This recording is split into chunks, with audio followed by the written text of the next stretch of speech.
Hello everyone, how are you all? I hope you all are good and doing good. So today we are going to study about cell. So let us see. First of all, let me tell you that cell is the fundamental unit of life.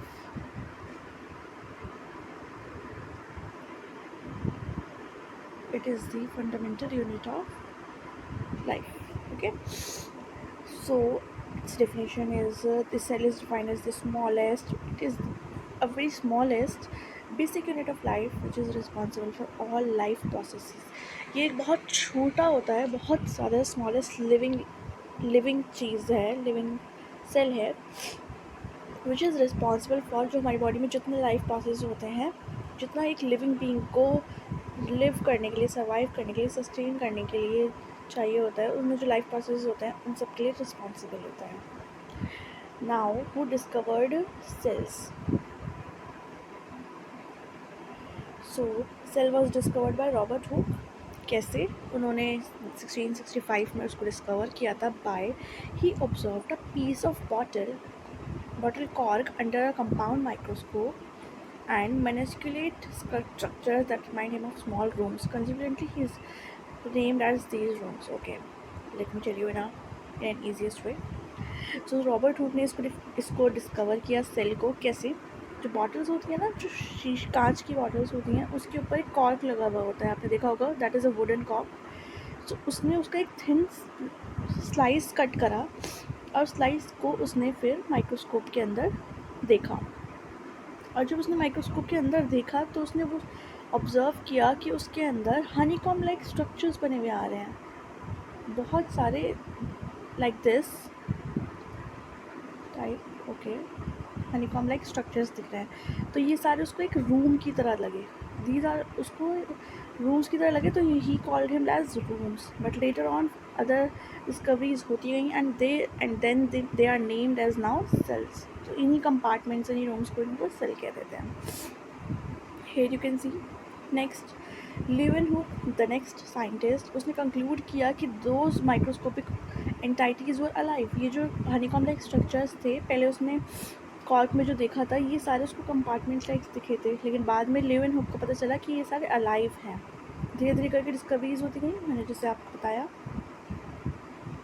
Next, Robert brown Scottish botanist है, जिन्होंने पहली बार एक cell के अंदर और deep study करी, उसके अंदर बहुत और ज़्यादा देखा माइक्रोस्कोप के अंदर.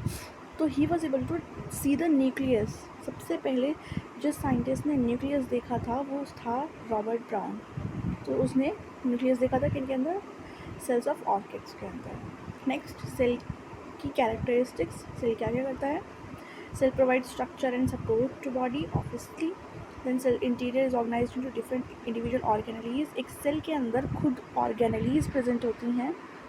ऑर्गेनेलीज आर बेसिक ऑर्गन्स हैं सेल्स के. अब एक सेल को हमने फंडामेंटल यूनिट कह दिया है, तो अब एक यूनिट को काम करने के लिए और भी बहुत सारी चीज़ें चाहिए होंगी, और भी बहुत सारे सपोर्टर्स चाहिए होंगे. तो these organelles helps in the functions of cell, a basic cell. Okay, the major organelle is nucleus, most important, which carries genetic information, which is important for reproduction and cell growth.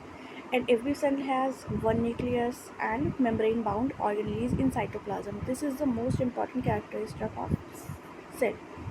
Next important organelle is mitochondria. Obviously ये double membrane organelle होता है. It is responsible for energy.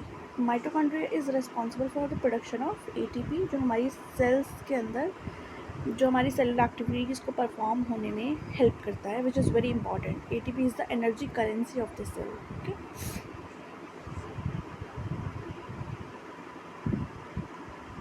Energy currency of cell. Next are lysosomes. These are digest unwanted materials in this cell. Next is endoplasmic reticulum. It plays a significant role in internal organization, synthesizing selected molecules, sorting them appropriate locations. इसका मतलब ये है कि जो हमारे endoplasmic reticulum होता है, जो हमारे मेजर प्रोटीन्स फॉर्म होते हैं हमारे सेल के अंदर, उनको आगे फर्दर जो उनके फंक्शंस होंगे उनको बताने में कि आपको क्या क्या फंक्शन करना है, उनको आप जाके परफॉर्म करिए. Okay, next is types of cells. There are two types of cells, prokaryotes and eukaryotes. Okay, let me tell you. Pro means primitive and U means true. So इस इन वर्ड से हम guess कर सकते हैं, हम idea लगा सकते हैं that prokaryotes mean primitive cells. तो हम ये कह सकते हैं karyon means, let me tell you, karyon is cell. Okay, तो प्रोकैरियोट्स मीन्स हो गया प्रिमिटिव सेल्स. तो प्रिमिटिव सेल्स जो बहुत पुराने सेल्स हैं, जब इवोल्यूशन हुआ था, जब हमारी अर्थ पर पहले स्टार्टिंग में जो सेल्स बनते थे, जब अर्थ पर पहला सेल बना, उसके बाद जो उस सेल की प्रोजनी बनती गई, तो उन सारे सेल्स को हम प्रिमिटिव सेल्स कहते हैं. और जो आज के मॉडर्न सेल्स हैं, आज की लाइफ की जो सेल्स हैं, आज की जो एरा जनरेशन की जो सेल्स हैं, इनको हम ट्रू सेल्स कहते हैं, because they possess everything, every each and every organelle, membrane bound organelle, nucleus. Okay, अब देखते हैं. So this is a prokaryotic cell. A prokaryotic cell होता है जिसके अंदर न्यूक्लियस नहीं होता है और ऑर्गेनेलीज होती ही नहीं है. No organelle is present, no nucleus is present. और ऑर्गेनेलीज नहीं है तो उनके ऊपर मेम्ब्रेन बाउंड वाली ऑर्गेनेलीज नहीं होंगी. More specifically membrane bound organelles भी नहीं होंगे. Yes, this is a modern cell or modern type of cell which is known as eukaryotic cell. Let me tell you, it has everything: nucleus, cytosolic, cytoplasm. आपको mitochondria मिल जाएगा ATP बनाने के लिए. आपको lysosome मिल जाएगा. जितना बैक्टीरिया और जितना वेस्ट हमारे सेल के अंदर प्रोडक्ट प्रोड्यूस हो रहा है उसको ईट अप करने के लिए नेक्स्ट गॉल्गी बॉडीज़ हैं, पेरोक्सोसोम है, साइटोस्केलेटन, राइबोसोम है, ERS, smooth and rough, plasma membrane है. This is outer covering. This outer covering is plasma membrane. So the cell which contains each and every cell organelle is known as eukaryotic cell. Okay, next is आपकी cell theory. अब cell theory was proposed by German scientist Theodor Schwann and Matthias Schleiden. तो ये दो थे, Shivan and Schleiden. इन दोनों ने अपनी theory दी थी. लास्ट में फिर रुडोल्फ विर्शो आ गए थे जिन्होंने फिर अपनी थ्योरी दी. तो सेल थ्योरी क्या बताती है? इसके 3 मेजर पॉइंट्स हैं. All living species are not composed of cell. हर living thing, plants, animals, fungi, bacteria, each and everything which is living on this earth, it is made up of cell. Okay, next, cell is the basic unit of life. अगर life है तो वहाँ cell होगा, बिना cell की life नहीं है. Next is all cells arise from pre existing cells. It means कि अगर कोई सेल आज के टाइम पर अगर प्रेजेंट है, इट मीन्स कि उसके बैक पर उसकी प्रोजेनी, उसके मदर या उसके मदर फादर सेल्स थे जिनसे वो सेल बना है, या फिर कोई पेरेंट सेल था जिसकी वजह से वो सेल बना है. Okay, so all cells arise from pre existing cells. Next is functions of sales.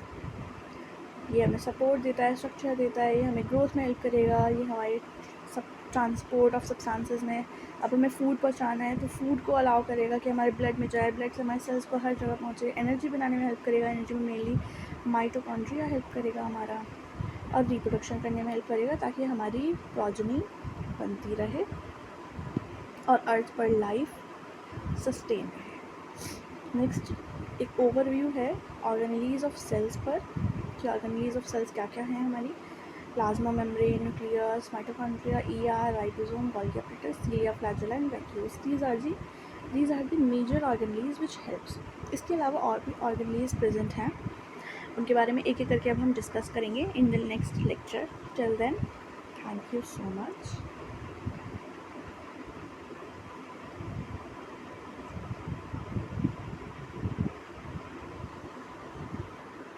And stay tuned for the next video, and don't forget to like the video and subscribe to my channel. Thank you.